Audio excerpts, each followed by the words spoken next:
Sanjay Raut ji, you have 4 minutes. 4 minute है। बाप रे, बहुत दिया सर, इतना मत दीजिए सर, बहुत दिया। 16 घंटा चर्चा है और 4 मिनट दे रहे हो आप। आपके पार्टी को जितना दिया आपने लिया होगा। पार्टी की बात छोड़ो, आपने ही दे रहे हैं सर। मैं बहुत संक्षिप्त में अपनी बात रखूंगा जी। पहलगांव में 26 लोगों की हत्या हो गई, कैसे अब तक सरकार नहीं बता पा रही।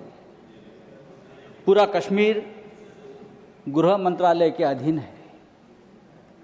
370 हटाने के बाद कश्मीर को केंद्र शासित प्रदेश बना दिया। वहां की पुलिस गृह मंत्रालय का आदेश का पालन करती है। पूरे कश्मीर में आर्म फोर्स एक्ट लगा दिया है। वहां के गवर्नर भी आपके हैं, बहुत मजबूत आदमी है। फिर भी हमला हुआ और हमलावर निकल गए। गवर्नर ने भी अपनी चूक मान्य की है कि ये चूक हो गई है, सुरक्षा में चूक हो गई है।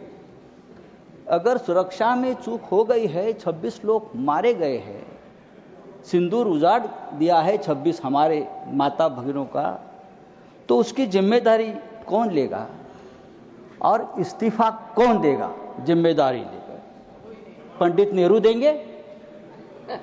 नहीं, पंडित नेहरू देंगे या प्रेसिडेंट ट्रंप देंगे या जेडी वांस देंगे? कौन देंगे?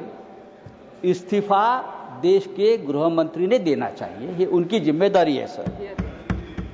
इस देश में 24 घंटे में उपराष्ट्रपति का इस्तीफा लिया जाता है क्योंकि आपके बात मानते नहीं। लेकिन 26 लोगों की हत्या होने के बावजूद किसी का इस्तीफा नहीं, किसी से माफी नहीं। ये इस देश की स्थिति है। हमारे आदरणीय प्रधानमंत्री अपने आप को ईश्वर के अवतार मानते हैं, उनके भक्त उनको ईश्वर के अवतार मानते हैं। वो भी कहते हैं, उनका कहना है कि मैं समय से पहले समय को भांप लेता हूं, ये ईश्वर की कृपा है। तो क्या ये आतंकवादी पहलगांव में घुसकर 26 लोगों को मारने आने वाले हैं? ये आपने क्यों भांप नहीं लिया? ये हमारे सामने और देश के सामने सबसे बड़ा सवाल है।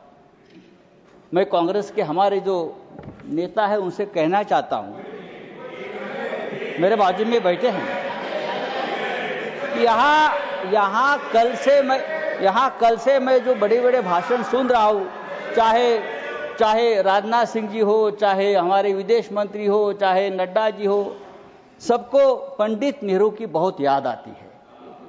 पंडित नेहरू हो, सरदार पटेल हो, भूतकाल में बहुत घूमते हैं आप लोग।